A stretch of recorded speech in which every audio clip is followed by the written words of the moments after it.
अहिले आइपिओको चर्चा अलि बढी भइरहेको छ। थोरै लगानीमा पनि राम्रो नाफा कमाउन सक्ने भएकाले आइपिओमा अलि बढी आकर्षण पनि देखिएको छ। र अहिले भर्खरैको कुरा गर्ने भने सिबन धितोपत्र बोर्डको चाहिँ पाइपलाइनमा धेरै कम्पनीहरूमध्ये 2वटा कम्पनीले भर्खर आइपिओ एप्रुभल पाएको छन्, जस कारणले यिनीहरूको आइपिओ आउने भएको छ। यो न्युज आउनसाथ चारैतिर खुसी छाएको छ, सबैजना एक्साइट पनि हुनुहुन्छ। साथसाथमा अब यसको के कस्तो आइपिओ आउँदैछ, कहिले आउँदैछ, कति आउँदैछ, सम्पूर्ण कुराहरू आजको भिडियोमा हामी डिस्कस गर्न गइरहेको छौँ। अब ढिल नगरिकन भिडियो स्टार्ट गरौँ। सबैभन्दा फर्स्टमा हाम्रो एउटा कम्पनीको नाम रहेको छ सिइडिबी हाइड्रो पावर डेभलपमेन्ट कम्पनी भनेर फर्स्ट कम्पनीको आइपिओ नै छ। यसको सबैभन्दा पहिला यसको इस्यु म्यानेजर हाम्रो कुरा गर्छौँ भने सनराइज क्यापिटलले यसको इस्यु म्यानेजर गर्दैछ। इस्यु सम्बन्धी सम्पूर्ण काम सनराइज क्यापिटलले सम्हाल्दैछ। यसको आइपिओ एमाउन्ट कति छ भन्ने कुरा गर्ने भने 25.1518 करोड भनेको चाहिँ 25 करोड 18 लाख बराबरको यसको आइपिओ आउँदैछ। रेट भनेको 100 रुपियाँको दरले नै हो भने यसको आइपिओ क्वान्टिटी भनेको 25,18,230 किताब बराबर यसको आइपिओ आउँदै हो। तर यो सबै आइपिओ चाहिँ जनरल पब्लिकको लागि पक्कै पनि होइन। यसमध्ये 2% इम्प्लोइको लागि छुट्याएर 50,365 किताब बराबर चाहिँ इम्प्लोयरको लागि भनेको त्यो संस्थामा काम गर्ने व्यक्तिहरूको लागि छ। 5% चाहिँ म्युचुअल फन्डको लागि चाहिँ 1,25,911 किता गरेर छ। र म्युचुअल फन्डको लागि किन छुट्याइन्छ, म्युचुअल फन्ड भनेको के हो, तपाईँलाई यो जान्न मन छ भने मैले माथि आई बटनमा लिङ्क राखिदिउँला, एउटा भिडियो बनाएको छु मैले म्युचुअल फन्डको बारेमा, अथवा तपाईँले डिस्क्रिप्सनमा अथवा कमेन्ट बक्सबाट गएर पनि तपाईँले त्यो भिडियो हेर्न सक्नुहुन्छ। त्यहाँबाट तपाईँले म्युचुअल फन्डमा किन छुट्याइन्छ, म्युचुअल फन्डमा कसरी पाउँछन् उनीहरूले, त्यसमा लगानी गर्दा कतिको फाइदा हुन्छ, आइपिओ बराबर नै फाइदा हुन्छ कि हुँदैन, सम्पूर्ण कुराहरू तपाईँले त्यो भिडियो अन्तर्गत रहेर बुझ्न सक्नुहुन्छ। अब यसरी हाम्रो म्युचुअल फन्डलाई र इम्प्लोइलाई छुट्याइसके पछाडि जति बचेको हुन्छ 25 लाख किताबाट त्यो चाहिँ 23,41,954 किता चाहिँ जनरल पब्लिकको लागि आइरहेको हुन्छ। यसरी इम्प्लोइको लागि र म्युचुअल फन्डको लागि छुट्याएर बचेको चाहिँ जनरल पब्लिकको लागि आइरहेको हुन्छ। मैले यति भन्दै गर्दा कतिजनालाई चाहिँ यस्तो लाग्यो होला यसमा लोकल्सहरूको लागि कता गयो, हाइड्रो पावर भने पछाडि लोकल्सको लागि पनि आउनुपर्ने हो, लोकल्सको लागि यसमा किन सेपरेट गरिएन भन्ने कुराहरू पनि लागिराखेको होला। यो चाहिँ मैले धेरै ठाउँमा पनि देखिरहेको छु, फेसबुक लगाएर अन्त चाहिँ पोस्ट पनि 1-2 जनाले गरिराख्नु भएको थियो, जो नयाँ हुनुहुन्छ उहाँले नबुझेर होला। सबैभन्दा पहिला तपाईँले यो बुझ्नु जरुरी छ कि यो हाइड्रो पावर कम्पनी भन्दा पनि हाइड्रो पावर डेभलपमेन्ट कम्पनी हो। यसको तपाईँले काम बुझ्नु जरुरी छ, यसले के गर्छ भन्ने बुझ्नुभयो भने तपाईँलाई यसमा लोकल्सको लागि किन छैन भन्ने कुराहरू इजिली बुझ्न सकिन्छ। सबैभन्दा पहिला यसले चाहिँ काम के गर्छ भन्दा 2वटा कुरा यसको मेनली चाहिँ इन्भेस्ट इन हाइड्रो पावर्स भनेको हाइड्रो पावर प्रोजेक्टहरू जति पनि छन् यसले आफ्नो सब्सिडिजको रूपमा अथवा प्रमुख कम्पनीको रूपमा यसले इन्भेस्ट गरिरहेको हुन्छ। तिनीहरूको सेयरमा तिनीहरूलाई फन्डिङ गरिरहेको हुन्छ। साथसाथमा उनीहरूको म्यानेजमेन्ट सर्भिस पनि उनीहरूलाई प्रोभाइड गरिरहेको हुन्छ। भने पछाडि यसको आफै इन्डिभिजुअल हाइड्रो पावर कम्पनी नभएर हाइड्रो पावर कम्पनीहरूमा यसले इन्भेस्ट गर्ने र उनीहरूलाई म्यानेजमेन्ट सर्भिस दिने विभिन्न कामहरू हुन्छ। यसले के काम गर्छ भने हामी यसको फन्डामेन्टल भिडियोको इनडेप्थ एनालाइसिस गर्दाखेरि हेर्छौँ, तर हामीले ओभरअल्ली बुझ्नुपर्दा चाहिँ यसले इन्भेस्ट गरिराखेको हुन्छ र म्यानेजमेन्ट सर्भिस दिइराखेको हुन्छ। त्यस कारणले चाहिँ यसमा लोकल्स एफेक्टेड हुने कुरा नभएको कारणले गर्दा यसमा चाहिँ लोकल्सहरूको लागि आइपिओ छैन। यो हामीले बेसिक कुरा बुझ्यौँ भने अब यसबाट तपाईँले हामी कतिजनालाई पर्छ, के कस्तो पर्छ भन्ने कुरा तपाईँले धेरैजनाको जिज्ञासा पनि भइरहेको हुन्छ। यसमा बेसिकली हामी कुरा गर्ने भने लक्की 2,34,191 जनाले 10 किता पाउँदैछन् भने 4 जना सुपर लक्की जो हुनुहुन्छ उहाँहरूले चाहिँ 11 किता पाउँदै हुनुहुन्छ। भने पछाडि तपाईँले यहाँबाट अनुमान लगाउन सक्नुहुन्छ कि यसमा पनि आइपिओ अमाउन्ट केही ठुलै 23-24 लाख 25 लाखको हाराहारीमा भए पनि यसमा लक्की ड्र पक्कै पनि हुन्छ र यसमा चाहिँ पर्ने चान्सेसहरू पनि अलिक कम चाहिँ देखिएको छ। 2,34,000 हाराहारीमा व्यक्तिहरूले पाउँदै हुन्छ र 4 जना चाहिँ सुपर लक्की व्यक्तिहरूले यसलाई 11 किता पाउन सक्नुहुन्छ। यसरी हाम्रो यसको आइपिओको ओभरभ्यू थियो भने अब धेरैजनालाई लागेको जिज्ञासा कहिले आउँदैछ भनेर थोरै सार्वजनिक पनि भइसकेको छ, चर्चा पनि परिचर्चा हुन थालिसकेको छ। बेसिकली यसको हामी कुरा गर्ने भने यसको खुला मिति भनेको चाहिँ वैशाख 17 गतेबाट यसको खुल्दैछ। ब्याङ्किङ समय पश्चात भनेको बिहान 10 बजे पछाडि तपाईँले भर्न सक्नुहुन्छ। यो निष्कासन छिटो बन्द हुने भनेर एउटा डेट तोकेको हुन्छ, जुन चाहिँ वैशाख 21 गते भनेर लेखेको छ, र यसको निष्कासन बन्द हुने ढिलोमा भनेर 31 गते तोकिएको छ। ढिलोमा भन्न खोजेको यदि त्यो आइपिओ ओभर सब्सक्राइब भएन, फुल्ली सब्सक्राइब भएन भने चाहिँ त्यसलाई हामीले 31 गतेसम्म चलाउने भनेर उसले क्यापिटलले पब्लिस गरेको हुन्छ। तर यो हामीले नर्मल जुन हामी देखिरहेको छौँ सबै आइपिओहरू ओभर सब्सक्राइब भएर पनि त्यसमा लकी ड्र गर्नुपर्ने हामीले विगतको समयदेखि देखिरहेको भएको कारणले गर्दामा यसमा पनि ओभर सब्सक्राइब हुन्छ भन्ने हामी इजिली गेस गर्न सक्छौँ। र यसको आइपिओ चाहिँ बेसिकली हामी कुरा गर्ने हो भने वैशाख 17 गतेदेखि लिएर वैशाख 21 गतेभित्र हामी भर्न सक्छौँ। अब यसमा तपाईँ हामी बुझ्नुपर्ने कुरा 10 कितालाई एप्लाई गर्दा द बेस्ट हुन्छ। वैशाख 17 देखि वैशाख 21 को बिचमा अब धेरैजनाले 10 किता भन्दा पनि बढी एप्लाई गरिराख्नु भएको हुन्छ। त्यो चाहिँ अब तपाईँले ब्यालेन्स फ्रिज गर्ने बाटो मात्रै हो, किन भन्दा यसको टोटली लकी ड्रको आधारमा हुन्छ। तपाईँले बढी एप्लाई गरेर बढी पाउने भन्ने चाहिँ हुँदैन। बेसिकली अब यसमा तपाईँले कुरा गर्नुहुन्छ भने अथवा तपाईँले यसमा 20 कितालाई पनि एप्लाई गर्न चाहनुहुन्छ, अलि म्याक्सिमम भनेको तपाईँले 20 किता एप्लाई गर्दा हुन्छ। यदि तपाईँले त सुपर लकी बन्न छ, तपाईँलाई 11 किता पाउँछु कि भन्ने आश लाग्छ भने चाहिँ तपाईँले 20 कितालाई पनि एप्लाई गर्न सक्नुहुन्छ। तर त्यो चाहिँ जरुरी भएन भनेपछि तपाईँले एप्लाई गर्ने भनेको बेस्ट भनेको 10 किता अथवा तपाईँले 20 किता पनि जान सक्नुहुन्छ। त्यहाँभन्दा माथि जाने भनेको चाहिँ आफ्नो मूर्खता जनाउने मात्रै हुन्छ। बेसिकली अब हामी कुरा गर्छौँ भने यसको अब अन्य कुराहरू प्रोजेक्टहरू के छन् भन्ने कुराहरू गर्ने भने प्रोजेक्ट अन्डर कन्स्ट्रक्सन यसको कन्स्ट्रक्सनमा र प्रोजेक्ट अपरेसनमा छन्। तीनवटा प्रोजेक्टहरू यसको अपरेसनमा छन्।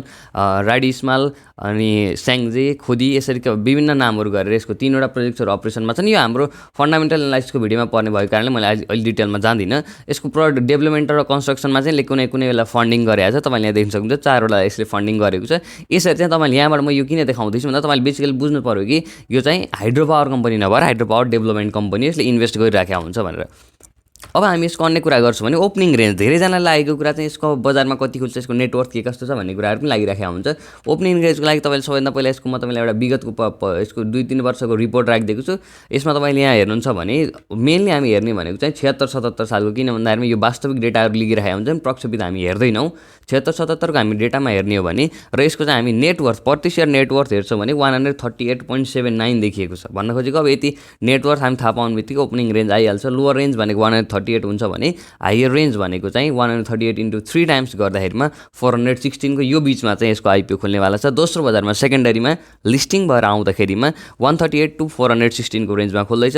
अहिले हामीले बजारमा देखिरहेको चाहिँ मेनली हायर रेन्जबाट नै ओपन भइरहेको छन्। भने पछाडि यसमा जस्ट हामीले ओभरअल सर्फेसले गेस लगाउन सक्छौँ 416 को रेन्जमा आउँला भनेर, तर कसैले पनि त्यसो 100% भन्न चाहिँ सकिँदैन। भने पछाडि यसैको रेन्जमा ओपन हुन्छ भनेर हामी भन्न सक्छौँ। अब यसको चाहिँ रेटिङको कुरा गर्ने हो भने केयर नेपालले यसलाई चाहिँ ग्रेड 4 को रेटिङ दिएको छ। ग्रेड 4 भन्ने बित्तिकै हामी बुझिहाल्छौँ यसको चाहिँ बिलो एभरेज फन्डामेन्टल छ, मोडरेट रिस्क हुन्छ भनेर हामी यो सिम्पली बुझ्न सक्छौँ। तर यसमा डराउनु पर्ने मोडरेट रिस्क भन्नुपर्ने बिलो एभरेज फन्डामेन्टल्स भन्नुपर्ने छैन, किन भन्दा विगतमा जुनसुकै कम्पनीहरू गएका छन् उनीहरूले पनि यस्तै रेटिङ पाएर पनि बजारमा राम्रो पर्फर्मेन्स गरेकोले यसमा चाहिँ रेटिङमा खासै केही हेर्नुपर्ने चाहिँ भएन।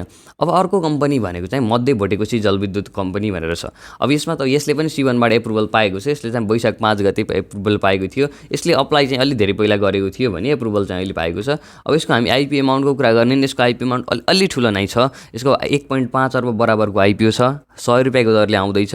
इस्यु क्वान्टिटीको कुरा गर्ने भने 1 करोड 50 लाख किता बराबरको यसको आइपिओ छ। तर यो सबै चाहिँ आइपिओ लोकल्सहरूको लागि पाउने, सबै जनरल पब्लिकको लागि 1 करोड 50 लाखै किता आउने चाहिँ होइन।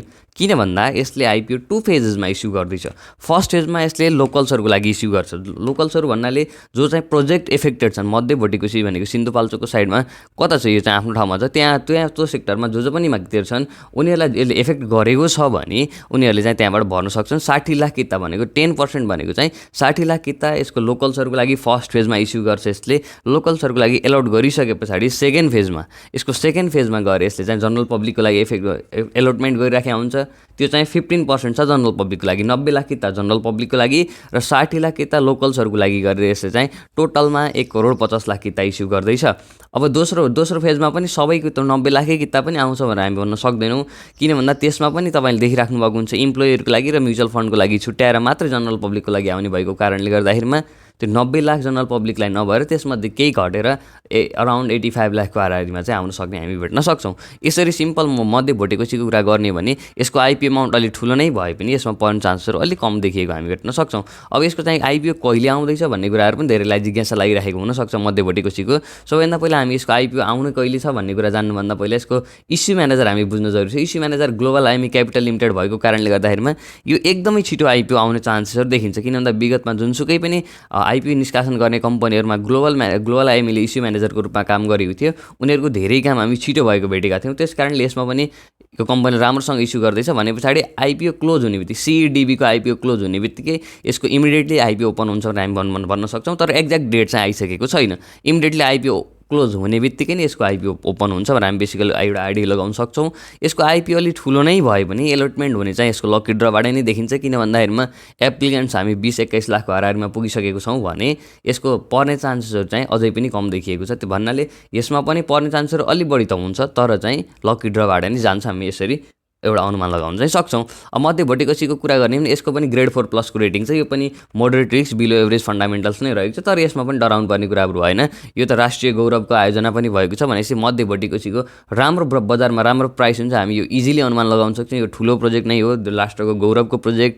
अब यसमा एनइए, नेपाल विद्युत प्राधिकरणदेखि लिएर चिलिमी सबैको लगानी भएको कारणले गर्दाखेरिमा यो चाहिँ एकदम राम्रो प्रोजेक्ट चाहिँ हामी भन्न सक्छौँ। त्यस कारणले यसमा डराउनु पर्ने कुराहरू चाहिँ केही छैन।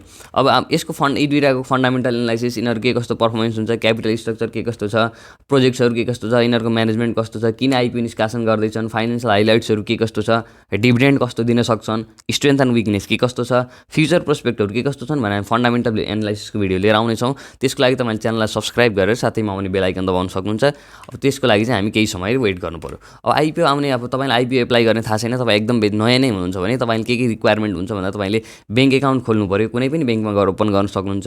डिम्याट एकाउन्ट तपाईँले त्यहाँ गएर डिम्याटको फर्म भर्न सक्नुहुन्छ। तपाईँले यदि घरबाटै आइपिओ भर्न चाहनुहुन्छ भने मेरो सेयरको पनि फर्म भर्न सक्नुहुन्छ। साथसाथमा सिआसमा रजिस्ट्रेसन गर्नुहुन्छ भने तपाईँले सिआरएन नम्बर पाएर घरबाटै एप्लाई गर्न सक्नुहुन्छ। र तपाईँले यदि ब्याङ्कमा खाता खोल्दै हुनुहुन्छ, यदि नयाँ खाता खोल्दै हुनुहुन्छ, तपाईँको पहिलेदेखि ब्याङ्कमा खाता छैन भने चाहिँ तपाईँले बुझेर कुन ब्याङ्कले कम आसुवा चार्ज लिइराखेका हुन्छन्, तपाईँले त्यो ब्याङ्कमा चाहिँ आफ्नो खाता खोल्न सक्नुहुन्छ। यसरी हामीले आजको भिडियो डिस्कस गऱ्यौँ। तपाईँलाई केही नबुझेको छ भने कमेन्ट गर्न सक्नुहुन्छ, अथवा कुनै टपिकमा भिडियो चाहिएको छ भने कमेन्ट गर्न सक्नुहुन्छ। हामी यसको फन्डामेन्टलको एनालाइसिस भिडियो छिट्टै नै लिएर आउनेछौँ। Till then have a good time. Thank you all of you.